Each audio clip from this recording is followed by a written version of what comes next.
পরিষ্কার করে বুঝিয়ে দিচ্ছেন এখানে যদি কোনো মুসলমানদের এগেনস্টে যদি কেউ কিছু বলো তার অ্যারেস্ট হবে। পশ্চিমবঙ্গ চালাচ্ছে একটি দুষ্কৃতীদের দল। বলবো যে পাকিস্তান স্কাই ফাউন্ডেশন এবং এই কাদরি সাহেবকে বলে পালোনিকে অ্যারেস্ট করিয়েছে, শর্মিষ্ঠাকে অ্যারেস্ট করিয়েছে। তুমি মা কামাখ্যাকে অপমান করো, ভগবান কৃষ্ণকে তুমি বলো তার অবৈধ সম্পর্ক ছিল তার গোপিনীদের সাথে, আর কোনো শাস্তি হবে না। হিন্দুরা 1000 টাকা লক্ষ্মীর ভাণ্ডার নিয়ে আরামে কুম্ভকর্ণের ঘুমাচ্ছে, তারা সেকুলার করে চিৎকার করে। তৃণমূলের অবস্থানটা মমতা ব্যানার্জি নিজেও জানেন না, আর কংগ্রেস পার্টিও নিজেও জানে না। আমফানের সময় চালের বস্তা চেঞ্জ করে সেটা চুরি হচ্ছে, তিরপল চুরি হচ্ছে।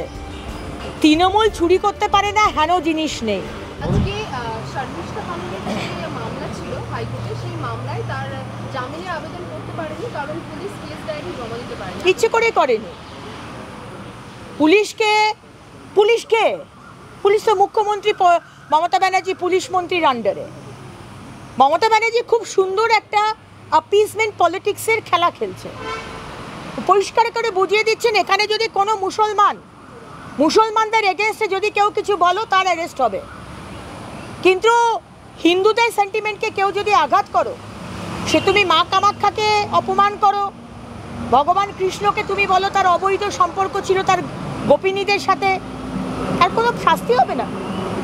এবং বলা হচ্ছে, আপনারাই বলছেন যে এই ওয়াজাহিদ কাদরি রশিদি যে কমপ্লেন করেছিল শর্মিষ্ঠার এগেনস্টে, সে একজন সক্রিয় টিএমসি সাপোর্টার কর্মী, এবং তিনি একটি সংগঠন চালান যার নাম হচ্ছে স্কাই ফাউন্ডেশনের সাথে পাকিস্তানের একটা যোগ আছে।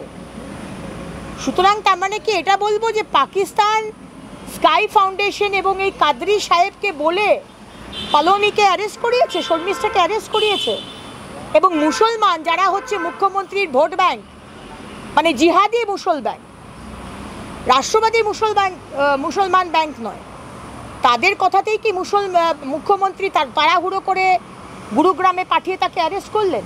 তাহলে সায়নী ঘোষকে কেন অ্যারেস্ট করেননি? কেন এই কাদরিকে অ্যারেস্ট করেননি যে বারবার মা কামাখ্যার মন্দিরকে মা কামাখ্যাকে অপমান করেছে, ভগবান কৃষ্ণকে অপমান করেছে? কেন অ্যারেস্ট করেননি মহুয়া মিত্রকে যে মা কালীর সম্বন্ধে বারবার খারাপ কথা বলে? কেন অ্যারেস্ট করেননি আমাদের ফিরাদ হাকিমকে যে দাওয়াতে ইসলামের কথা বলে, হিন্দুরা দুর্ভাগ্যবান, আসুন ইসলাম ধর্ম নিন? কেন অ্যারেস্ট করেননি হুমায়ুন কবিরকে যে বলে হিন্দুদের কচুকাটা করে ভাসিয়ে দেবো? কেন করেননি একটা মাত্র কারণে, আপনি পরিষ্কার মমতা ব্যানার্জি বুঝিয়ে দিতে চান যে আপনি মুসলমান হলে সুরক্ষিত, আপনার কেউ আঁচড়টুকু লাগাতে পারবে না। আপনি হিন্দুদের যা খুশি বলুন, হিন্দুরা একটা ডারপোক, হিন্দুরা ঘুমাচ্ছে, হিন্দুরা 1000 টাকা লক্ষ্মীর ভাণ্ডার নিয়ে আরামে কুম্ভকর্ণের ঘুমাচ্ছে, তারা সেকুলার করে চিৎকার করে আর ইনক্লুসিভ বলে, কিন্তু তাদের ধর্মের ওপর আঘাত হলে তারা কিছু করে না। এটা মমতা ব্যানার্জি জেনে গেছে। তাই জন্য 70% হিন্দুর জন্য উনি চিন্তা করেন না, 30% ভোট ব্যাংকের জন্য উনি চিন্তা করেন, মুসলমানদের জন্য উনি চিন্তা করেন না। চাকরিহারা শিক্ষক মেহবুব মন্ডল এবং অমিত রঞ্জন ভূঁইয়াকে আবারও বিধাননগর উত্তর থানায় একটু আগে তলব করা হলো। মানে এটা কি প্রদর্শন করা, ভয় দেখানোর জায়গা? কেন? থ্রেড কালচারটা তো আমাদের নতুন, তো এটা আমদানি হয়েছে মুখ্যমন্ত্রী কাটেসি মমতা ব্যানার্জি। প্রতিটা জায়গায় থ্রেড কালচার।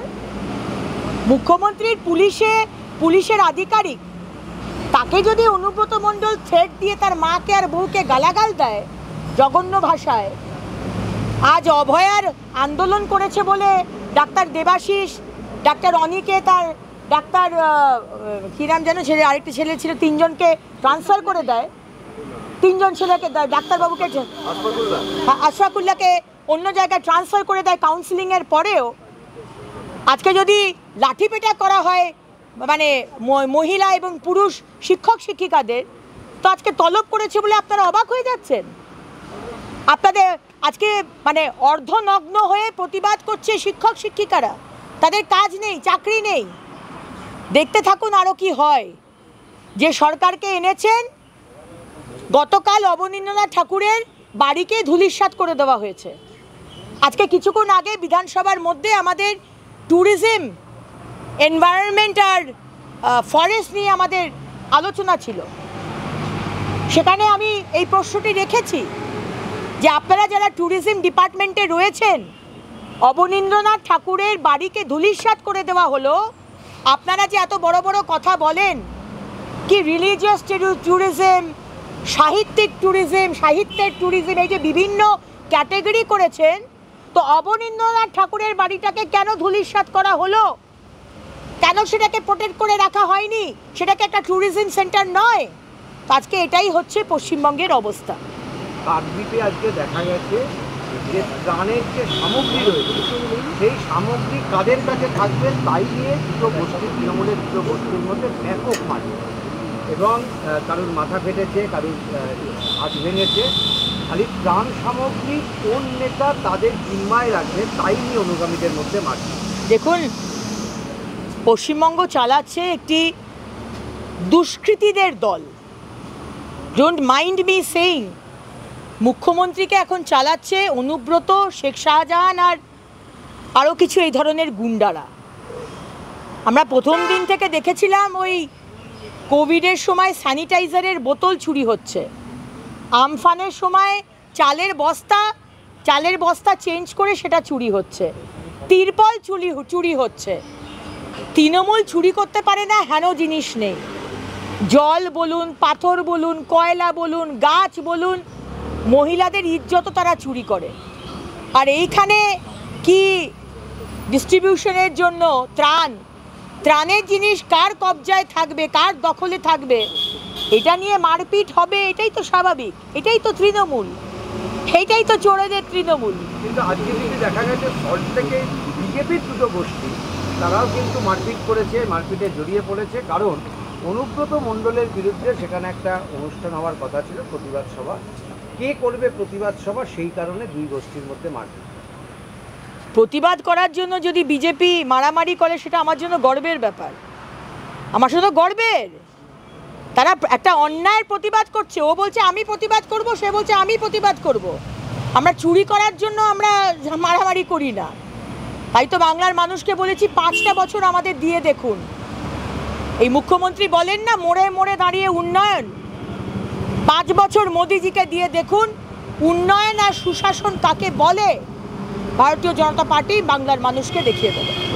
স্মার্ট মিটার বসানোর কথা চলছে, রাজ্য সরকার করছে, ইতিমধ্যে বিরোধী দলের মধ্যে অভিযোগ করেছেন যে এজেন্সি করছে, তারা কমিশন দিচ্ছে রাজ্য সরকারকে, কিন্তু এটা তো কেন্দ্রীয় সরকারের প্রজেক্ট, মানে রাজ্য সরকার এখান থেকে যে কাজটা করতে চাইছে, আর সেটা কিন্তু আপনাদের অভিযোগটা। কেন্দ্রীয় সরকারের তো অনেক প্রজেক্টই রয়েছে, প্রতিটা প্রজেক্ট থেকেই তো মুখ্যমন্ত্রী মমতা বন্দ্যোপাধ্যায়ের সরকার কাটমানি খায়, সিন্ডিকেট চলে, টাকা চুরি হচ্ছে। প্রধানমন্ত্রী আবাস যোজনার, প্রধানমন্ত্রী আমাদের কি বলে জলের যে জল জীবন মিশন, 100 দিনের কাজ, প্রতিটাই কেন্দ্র সরকারের প্রকল্প, সেখান থেকে টাকা চুরি হচ্ছে। সেদিনকে মাননীয় স্বরাষ্ট্রমন্ত্রী এসে দেখিয়ে দিয়েছেন হিসেব, 8,27,000 কোটি টাকার যে দেওয়া হয়েছে টাকা পশ্চিমবঙ্গ সরকারকে, কোন কোন খাতে দেওয়া হয়েছে স্বরাষ্ট্রমন্ত্রী বলে দিয়েছেন। মমতা ব্যানার্জি, আপনার যদি কিছু বলার থাকে সেটার উপরে আপনি বলতে পারেন, কিন্তু পরিষ্কার হিসেব দিয়ে দেওয়া হয়েছে। এইবার এই টাকাগুলো মানুষের কাজে তো লাগেনি, আপনারা কে কে চুরি করেছেন সেটা একটু হিসেবটা দেবেন বিধানসভার মধ্যে। স্বরাষ্ট্রমন্ত্রী এসে এখানেই সকলের সামনেই নাগরিকত্বের বিষয়ে বলেছেন যে বাংলাদেশ থেকে এলে কাগজপত্র থাকবেই। বহু ক্ষেত্রে দেখা যাচ্ছে কাগজপত্রটা রয়েছে কিন্তু সার্টিফিকেটটা, স্পেসিফিক যে সার্টিফিকেটের প্রয়োজন সেটা নেই বহু মানুষের ক্ষেত্রে, তারা কোথায় যাবে? দেখুন, সেদিকে আমাদের সম্মানীয় স্বরাষ্ট্রমন্ত্রী অমিত ভাই শাহজি উনি পরিষ্কার বলেছেন যে যদি সার্টিফিকেট নিয়ে কোনো সমস্যা হয় তাহলে ওনার দপ্তর থেকে সেই ব্যবস্থা করে দেওয়া হবে। আজকে যারা অনুপ্রবেশকারী, আমাদের সিএএ করা হয়েছে, যেখানে বলে দেওয়া হয়েছে 6টি ধর্মের মানুষ তারা আসবে, তারা যারা অত্যাচারিত, ধর্মের নিরিখে যারা অত্যাচারিত, তাদের যদি সার্টিফিকেটের সমস্যা হয় খুব ক্যাটেগরিক্যালি আমাদের সম্মানীয় স্বরাষ্ট্রমন্ত্রী বলে দিয়ে গেছেন।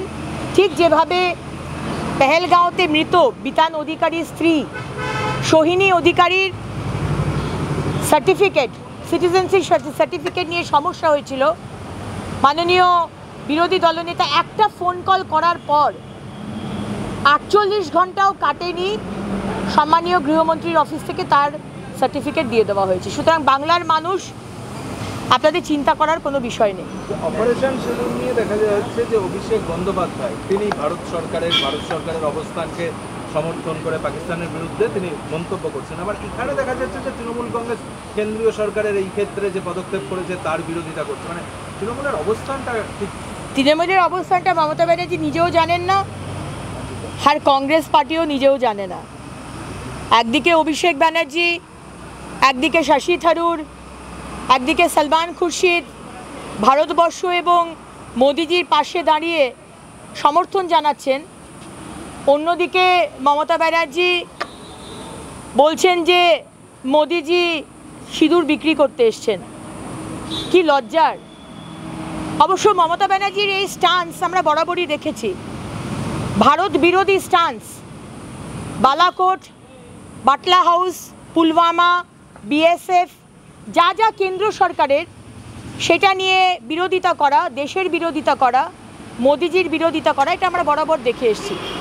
এবারে আমরা একটু অবাকই হচ্ছিলাম যে এতক্ষণ উনি চুপ করে আছেন কি করে, কোনো বিরোধিতা করছেন না। ঠিক সাপ যেরকম খোলস ছেড়ে বেরিয়ে আসে, স্বরাষ্ট্রমন্ত্রী আসার দিনে উনি খোলস ছেড়ে বেরিয়ে, সেদিনকেও না, তার আগে দুদিন আগে যখন মাননীয় প্রধানমন্ত্রী এলেন, খোলস থেকে বেরিয়ে এসে সাপ যেরকম ছোবল মারে, ঠিক ভারত বিরোধী ছোবল যাকে বলে, উনি সেটা মারলেন। বাংলা হান্টের আরো খবর দেখতে নজর রাখুন। বাংলা খবর মানেই বাংলা হান্ট।